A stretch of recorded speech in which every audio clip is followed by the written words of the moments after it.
The fight for control is sempiternal. Whether it's control of one another or control of our own lives, the simple concept holds great importance. The theme of control is so relevant in our lives that it often presents itself in film. Two films that exemplify the theme of control are The Silence of the Lambs and Coraline. Both films are heavily centered around a battle for control between the main protagonist and antagonist.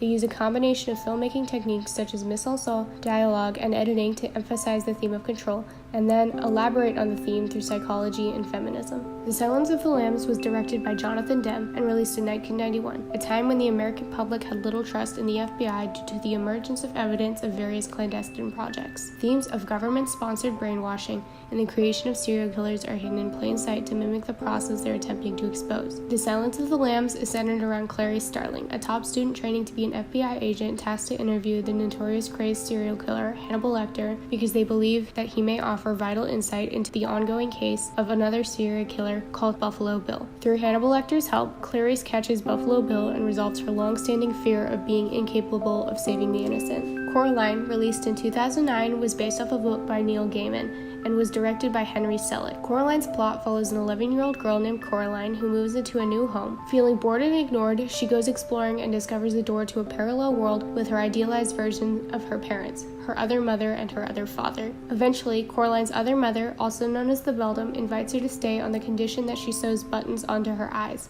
Coraline refuses, so the Beldam kidnaps her parents, and after a showdown with the Beldam, Coraline escapes and saves her parents. In Western cinema, heroes are mostly male. Contrastingly, in The Silence of the Lambs and Coraline, the main protagonists are female.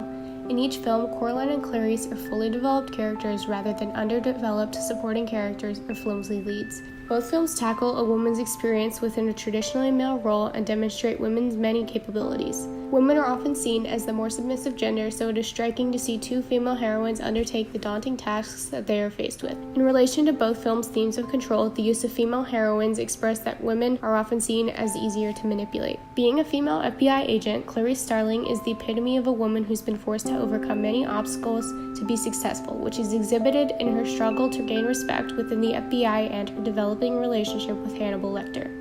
Clarice is one of the few women in the FBI, which leads her to being taken less seriously than men and not being treated as a professional. This concept is further demonstrated in her intentions at work with other men, such as the warden who attempts to flirt with her before her meeting with Hannibal Lecter.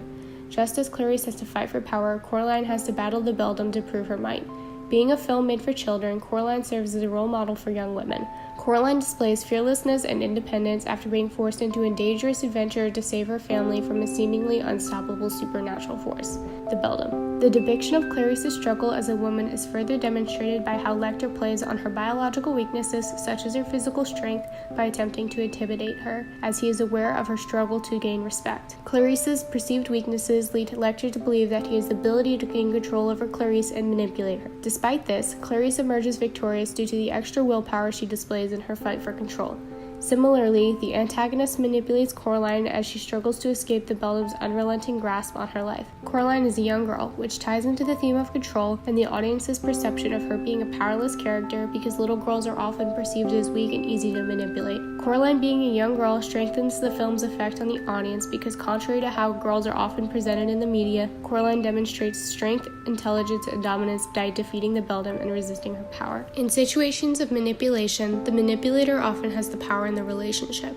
Clarice is in a unique situation where she is both powerful and powerless. She is in a position of power within her relationship with Hannibal Lecter. However, she is subject to the whims of the FBI director, Jack Crawford, because he is her superior. Clarice lacks the power to resist Crawford's manipulation, leading her to be easily controlled. Meanwhile, Clarice's relationship with Hannibal Lecter is more complicated because both characters possess and lack power. Clarice has to bend to Lecter's will in order to get the information she needs from him because what Hannibal Lecter chooses to share is entirely up to him. Despite this, Clarice holds power through her status as a free woman while Lecter is imprisoned. Their power dynamic leads to a battle of wits to see who can ultimately gain control over the other. In Coraline, instead of relying on maintaining a power dynamic, the Beldam plays on what Coraline feels she is missing in her life to manipulate her into staying in the other world. Coraline's loneliness is the Beldam's best opportunity to entice Coraline to stay, so she uses emotional manipulation to complete her goal. The Beldam's tactic appeals to common human fears such as vulnerability and loneliness. Coraline is an only child with parents parents who rarely pay attention to her. However, in the other world, both Coraline's other mother and her other father are very attentive. The remedies that the beldam creates for Coraline's troubles bring her the joy that she does not feel when she's in the real world, which motivates her to continue returning to the other world. Through filling the empty holes in Coraline's life, the beldam becomes Coraline's sole bringer of joy until she discovers the beldam's diabolical plans, which cause her to realize that an imperfect life surrounded by loved ones is preferable to a life controlled by someone with ulterior motives. In addition to concepts such as feminism and psychology, both Dem and Selick are notorious for the use of mise-en-scène, framing, and blocking to demonstrate relationships between characters and to further the plot of their films. In this scene of Hannibal Lecter fighting Guard, Hannibal Lecter is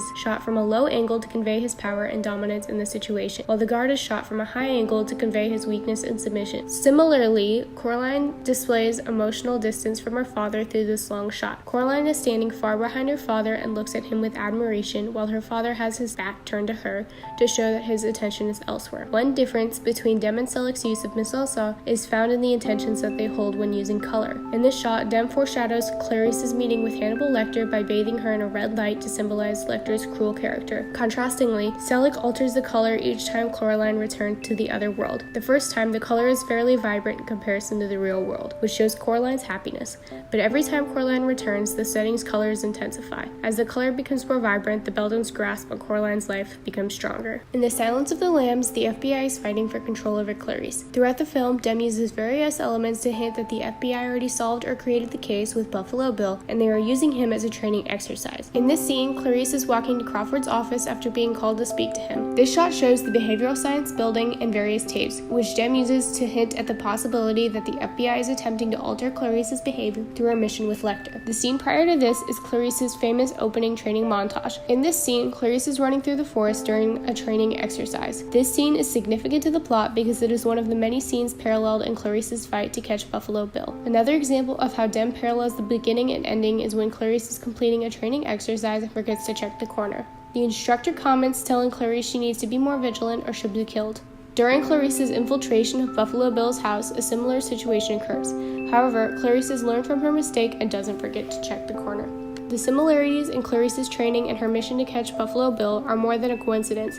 They demonstrate that Buffalo Bill is also a training exercise for Clarice. While the conclusion seems outlandish, it is easy to believe when the viewer understands the context behind Silence of the Lambs and Americans' distrust in the FBI, due to the newly released evidence of mind control-focused projects such as MKUltra. So more than producing a movie, Dem was making a commentary on the FBI's secret control operations. Similar to Silence of the Lambs, Coraline carries a strong theme of control and manipulation, and scenes parallel each other throughout the film. However, the parallelism in Coraline is a manipulation tool as opposed to the evidence of manipulation. To entice Coraline into staying in the other world, the beldam creates a parallel universe that makes up for what Coraline is missing in her life. Coraline lacks a real relationship with her parents, and they always seem to ignore her, as seen in this shot of Coraline eating with her parents. The color of the setting is desaturated and there's little to no food on the table to show at the moment Coraline's life is not fruitful. On the other hand, in this shot of Coraline dining with her other parents, the setting is bright and all of Coraline's favorite foods are on the table to represent that she is feeling fulfilled at the moment. Another example of this parallelism is in the circus in the real world versus the other world.